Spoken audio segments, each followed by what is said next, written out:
This is our day 46 review.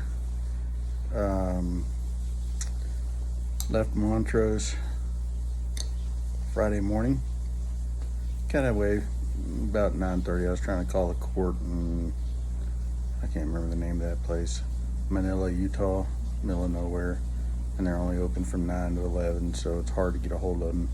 They don't answer the phone.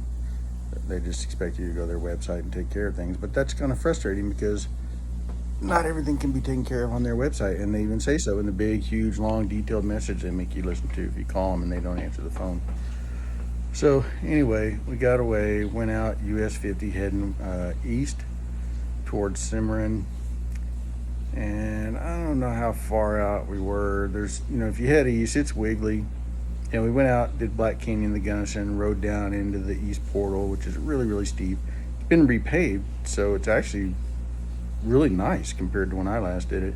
There is one section of switchbacks, the outside lane, where the outside 2 or 3 feet of the road is collapsing, and they've got cones there, and but the rest of it's really clean, really easy to ride down to, and rode up to the dam. We ran into the Corvette club that we've been playing tag with for the last 3 or 4 days. 30 some odd Corvettes, and they were down at the dam. So we rode down to the dam, checked out the campground, went back up to the top, went out about halfway on the overlooks up at the top, just so I could get a picture of Sarah standing real close to the edge. She did real good with that. And then left there, kept going east on 50, and then hit construction because they've been repaving the section. There's a real, if you look on the map, you'll see a real squiggly section right before Blue Mesa Reservoir where the road runs down through a canyon and then climbs out not too far from the dam on the Blue Mesa Reservoir. And we had to sit for, 15, 20 minutes. Visited with a couple from Texas, didn't get their names. They were really nice, offered us food, offered us Snicker bar, all kinds of stuff. And then followed the pilot car real slow through a long construction zone. Got out on the other side, and when traffic opened back up, we turned south on, I want to say it's County Road 25. It's the Lake City cutoff, the Blue Mesa Lake City cutoff. Comes out on 149, not far from Powderhorn, and it's a big, wide, really nice road. I mean, they'd had a little more gravel on it that I remember, just because they've been maintaining it. But it's one of those roads that's dirt, and they put that chemical on it that makes it really, really hard. And it's well graded. Has a real neat little slot canyon not too far from the beginning that you run through, and then you pop out up on the top, and you run that for a while. And then when you get to the other end, on the south end, there's a series of fun switchbacks that eventually bring you back down towards, whatever the river is that goes down through Lake City. You come out on 149, and we're going to go to Powderhorn and go down Cibola Creek Road, but instead we just went ahead and we went to Lake City to Southern Vittles, I think, which is a really good restaurant there. It's kind of taken over. Used to Poker Alice was a place that everybody went to. That's now a massage parlor or something, massage therapy and something else. I mean, they closed down years ago, I think, 2018, I think. But the Southern Vittles places are really good. They're quick. They got some outdoor seating, lots of indoor seating. Really good chicken fingers if you like that. They're right on the road that goes up to Engineer Pass. So had lunch there. There is a place right across the street from where Poker House used to be that you could get gas. There was like a little general store there. The store was closed. I don't know if it's like closed or just was closed for the day. I couldn't tell. They were doing some kind of construction back behind it. It did have outdoor restrooms that were open. They were actually nice. And you can still get gas. I guess there are 24-hour pumps, and reasonably priced, even though it's in Lake City. Left there and then took off and went up towards Slumgullion Pass on the pavement. Stopped at the Windy Overlook, took pictures, and the trees were really, really nice. I mean, just the whole way coming into Lake City, going out of Lake City, getting up on the pass. They still have a ton of dead trees when you get up on Slumgullion Pass. I mean, whole mountainsides wiped out by the pine beetles years ago. I think it was I don't know when the last time I came through Slumgullion was. It might be like 2016 or 2015, and they were dead even then. I mean, people are still cutting them down, I guess for firewood and whatnot. But it's just a shame to see that many dead trees. But there's still a lot of aspen trees up in there, and there were some huge. When you're coming up that pass and you're looking back over, was it San Cristobal Lake? I think that goes towards Cinnamon Pass, and just whole mountainsides covered in aspens that were just really pretty, and the sun was coming in, lighting them up because it was a real nice day. Pulled off that overlook, and 30 some odd Corvettes go by again. Ran into them again. Same Corvettes. They all have custom license plates and everything. But when we got to the top of Slumgullion Pass, there's a County Road 50 that heads back to the east, and most of it's a descent. Eventually it gets down and starts following the creek for a while, but it's a pretty good road. I mean, it's in good shape. I did it years ago with Sarah on the back going the other direction, climbing out, but she didn't have any trouble with it. There was a few short, kind of rough sections. She did admit afterwards that she really liked the road and had fun on it, even though at the time she was kind of, But eventually that turns north, and then it becomes County Road 27, and it follows Cibola Creek all the way back up to a little town called Powderhorn.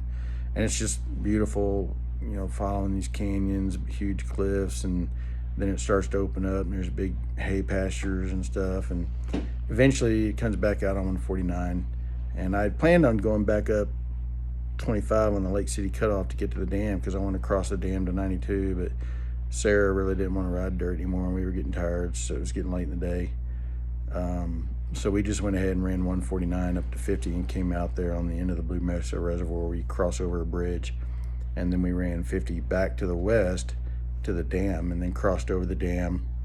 And after you cross the dam and start going up, I don't know, half a mile, 3/4 of a mile, there's a pullout where you can go back and look at the backside of the dam, see the spillway shooting water out and everything. We stopped and looked at that. And it's probably pushing 5:30, 5, somewhere around. I mean, it's getting late in the day, but not dark by any stretch of the imagination. The sun's still up, really lighting up the trees. So we pull out of this overlook and we start to head up 92 to go up over the mountain, and I don't know, I didn't even get a couple hundred yards before a bear runs across the street right in front of me. A cub, probably 75, 80 pounds. I mean, so my first thought was mama. So I started looking around. Then my next thought is, where's my bear spray? But, I didn't have time to mess with that. I just got on the brakes real hard. I think Daniel got it on his GoPro because he was right behind me.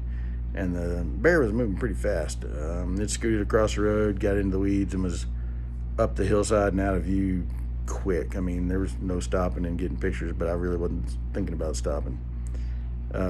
Kept on going. You got to watch for cows. There's a lot of open range up on this road, but it's just an awesome road. And there's places where you're heading into the mountain, and you make the big 20-mile-an-hour U-turns and head out away from the mountain, just in and out, in and out, in and out.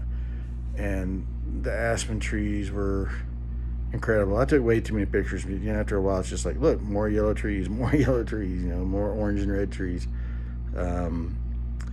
So that was cool. Shot some video. There were a lot of deer that didn't care about the sound of your motor, didn't care about how loud your horn were, any of that kind of stuff. They just kind of looked at you, and if they felt like it, they got out of the way. And there were some cows as well. Got up to one of the overlooks on the north, west end before it turns north and goes back up over the mountain towards Crawford. Stopped there and did a recreate thing with Sarah, because I took a picture of her there at the overlook looking over the lake below and down in the valley back when we were up here in 2016, I think it was. So redid that picture, then caught up to Daniel eventually, and we got down to Crawford, and there were deer everywhere, even when you get out of the woods, because they're just standing out in the pastures. You'd have like a farming pasture and 25, 30 deer standing out there looking at you. But they weren't usually a problem because they were usually away from the road. Got into Hotchkiss. I can't remember what road that is. 133. It's the road that goes down to Delta. And, turned west there and went down towards Orchard City.